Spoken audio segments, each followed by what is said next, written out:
Hello बच्चों, let's read this question.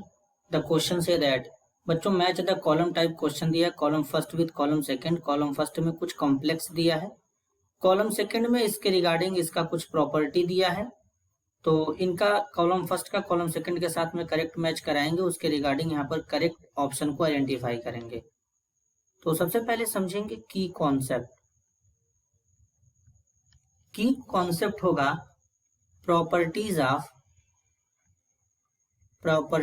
Of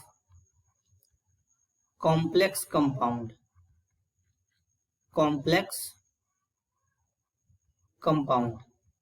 तो सबसे पहले बच्चों हम लोग क्या करेंगे, सबसे पहला कॉम्प्लेक्स उठाएंगे CuNH3 होल 4 + 2।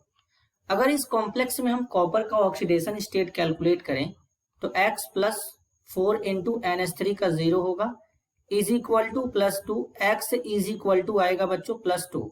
इसका मतलब इस कॉम्प्लेक्स में कॉपर +2 ऑक्सीडेशन स्टेट में प्रेजेंट है।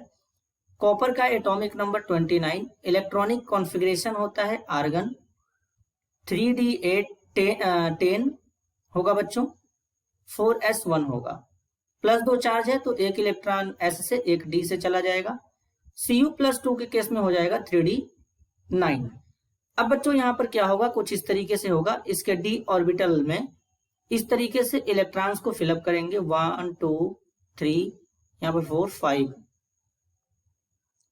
अब इसमें 1 2 3 4 5 हो जाएगा, 6 7 8 और यहाँ पर एक 9। एक इसके डी में अनपेयर्ड इलेक्ट्रॉन इस तरीके से बचे रहेंगे बच्चों। ये आपका है 3D9। इसके बाद यहाँ पर अगर हम देखें तो बेसिकली एक 3D के बाद 4s ऑर्बिटल हो जाएगा और 4s के बाद यहाँ पर p ऑर्बिटल इस तरीके से आ जाएंगे बच्चों और p के बाद यहाँ पर आ जाएंगे इस तरीके से d ऑर्बिटल। तो लिगेंड यहाँ पर इस तरीके से अप्रोच करता है, एक s ऑर्बिटल को यूज करेगा, 2 p ऑर्बिटल को यूज करता है और इसके बाद एक d ऑर्बिटल को यूज करेगा इस तरीके से। तो इस तरीके से यहाँ पर इस तरीके का हाइब्रिडाइजेशन भी यहाँ पे शो होता है बच्चों। यहाँ पर 4p 4d तो हाइब्रिडाइजेशन हो जाएगा sp2d होता है बच्चों। अंदर वाला d ऑर्बिटल यूज नहीं होता है, इसके पीछे का रीजन होता है बच्चों, अगर अंदर वाला d ऑर्बिटल यूज होगा तो इस इलेक्ट्रॉन को यहाँ पर p में जंप कराना पड़ेगा। इस केस में कॉपर जो हो यहाँ पर इस कॉम्प्लेक्स का ऑक्सीडेशन हो जाएगा तो +3 ऑक्सीडेशन स्टेट में चला जाएगा जो कि अनस्टेबल हो जाएगा। तो इसलिए इस तरीके से इसको यहाँ पर सॉल्व करेंगे। अब अगर हम इसमें देखें तो बेसिकली यहाँ पर तो ये जो एज हाइब्रिडाइजेशन sp2d है, लेकिन मेटल का जो ऑक्सीडेशन स्टेट है +2 है। इसके बाद अगर हम इसका मैग्नेटिक मोमेंट कैलकुलेट करें तो मैग्नेटिक मोमेंट कैलकुलेट करने का फॉर्मूला होता है म्यू इक्वल टू रूट में n × n+2। यहां पर Bm लिखते हैं बच्चों, Bm का मतलब होता है बोहर मैग्नेटॉन। तो म्यू इज इक्वल टू हो जाएगा, n का वैल्यू 1 रखेंगे क्योंकि अनपेयर्ड इलेक्ट्रॉन 1 है, तो 1 × 1 + 2 Bm। तो यानी म्यू इक्वल टू आएगा √3। √3 का यहाँ पर वैल्यू हो जाएगा बच्चों 1.73 Bm।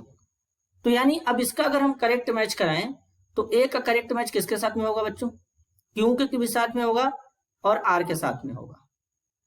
अब नेक्स्ट कॉम्प्लेक्स है CuCl4 - 2।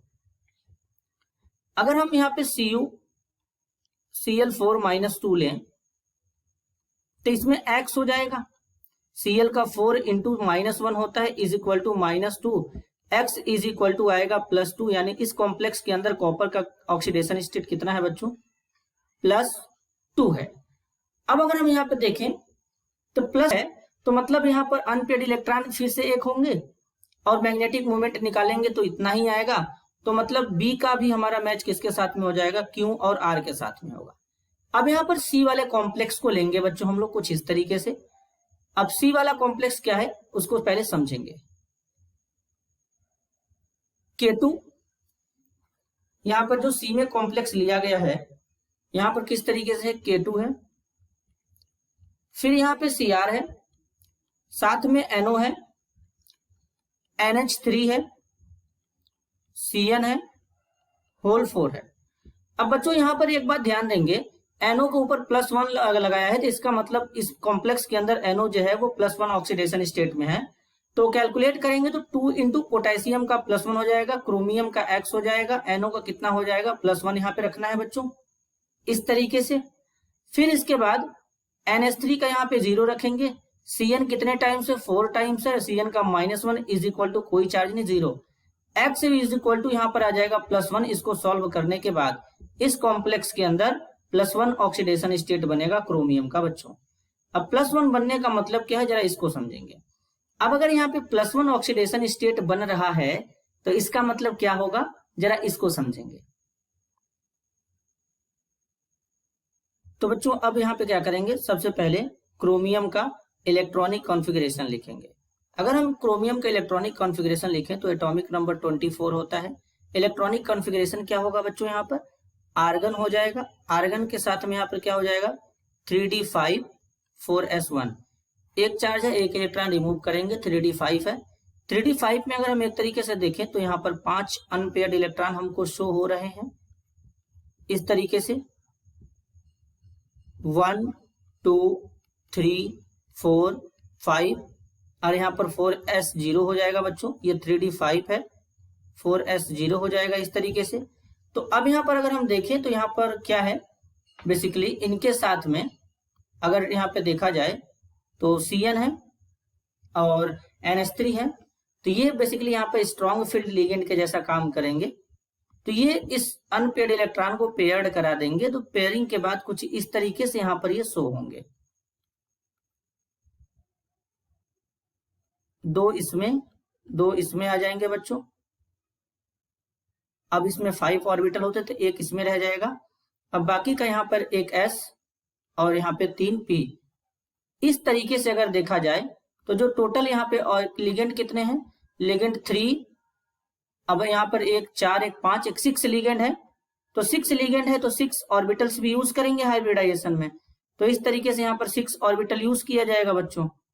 अब 6 ऑर्बिटल में कौन सा यूज किया जाएगा, D2sp3, तो ये हमारा 3d है, 4s है, 4p है, तो यानी अंदर वाला d ऑर्बिटल यूज हो रहा है बच्चों। इनर ऑर्बिटल कॉम्प्लेक्स मतलब ये लो स्पिन कॉम्प्लेक्स होगा। एक अनपेयर्ड इलेक्ट्रॉन है तो पैरामैग्नेटिक हो जाएगा। अब एक अनपेयर्ड इलेक्ट्रॉन है तो मतलब n का वैल्यू कितना हो गया 1। मैग्नेटिक मोमेंट निकालेंगे, mu is equal to root में n इंटू n+2 bm। अब यहाँ पे mu is equal to value रखेंगे तो क्या हो जाएगा 1 इंटू 1+2 bm। इसका मतलब रूट में वैल्यू आएगा हमारा √3 bm। जब इसको सॉल्व करेंगे बच्चों तो म्यू इक्वल टू आएगा 1.73 bm। तो अब इससे क्या पता चला हमको, ये तो लो स्पिन कॉम्प्लेक्स है, और लो स्पिन कॉम्प्लेक्स के साथ साथ यहाँ पे क्या है बच्चों, मैग्नेटिक मोमेंट 1.73 इसका आ रहा है। तो इसका मतलब जो हमारा C है, C का मैच भी क्या होगा, C का मैच हो जाएगा P, और P के साथ साथ यहाँ पर एक और मैच करेगा Q।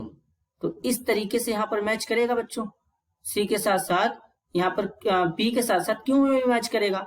अब लास्ट कॉम्प्लेक्स जरा समझेंगे, ऑप्शन डी में इसको कॉम्प्लेक्स को सबसे पहले लिखेंगे और उसके बाद इसके एक एक प्रॉपर्टी को एक्सप्लेन करेंगे। K4CONO2 होल 6 है, K4CONO2, और यहाँ पे क्या लगाएंगे बच्चों, यहाँ पे लगाएंगे होल 6, होल 6 हो जाएगा।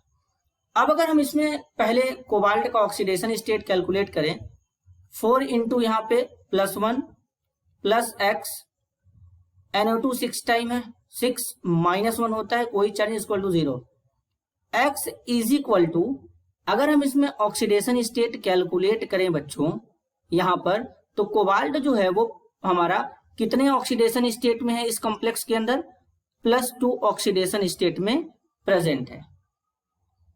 अब इसमें अगर हम देखें तो कोबाल्ट जो होता है बच्चों, एटॉमिक नंबर 27 होता है, इलेक्ट्रॉनिक कॉन्फ़िगरेशन होता है आर्गन, 3d7 हो जाएगा 4s2, ऐसे से 2 इलेक्ट्रॉन चला जाएगा, जब कोबाल्ट +2 में है तो 3d7 4s0 इस तरीके से यहाँ पर होगा। 4s के साथ साथ यहाँ पर 4p भी होगा। अब क्या करेंगे जरा ध्यान से समझेंगे।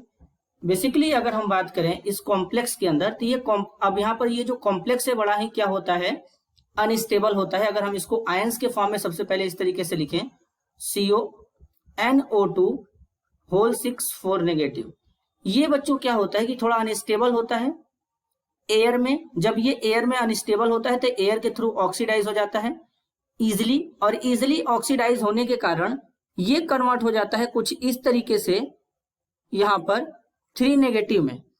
अब इसीलिए क्या करते हैं कि इसको इनर्ट एटमॉस्फेयर में यूज करते हैं। जब इसको इनर्ट एटमॉस्फेयर में यूज करेंगे तो इस तरीके से इस कॉम्प्लेक्स का टोटल प्रॉपर्टी होगा।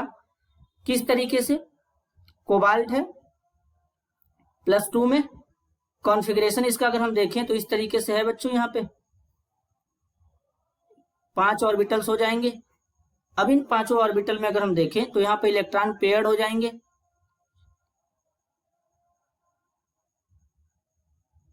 इस तरीके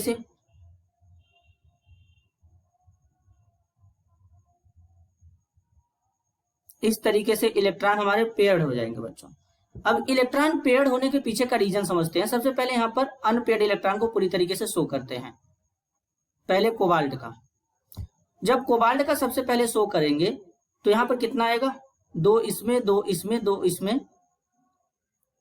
5 6 7, एस में 2 है तो अब यहाँ पे क्या हो जाएगा, 4p हो जाएगा इस तरीके से, 5s हो जाएगा।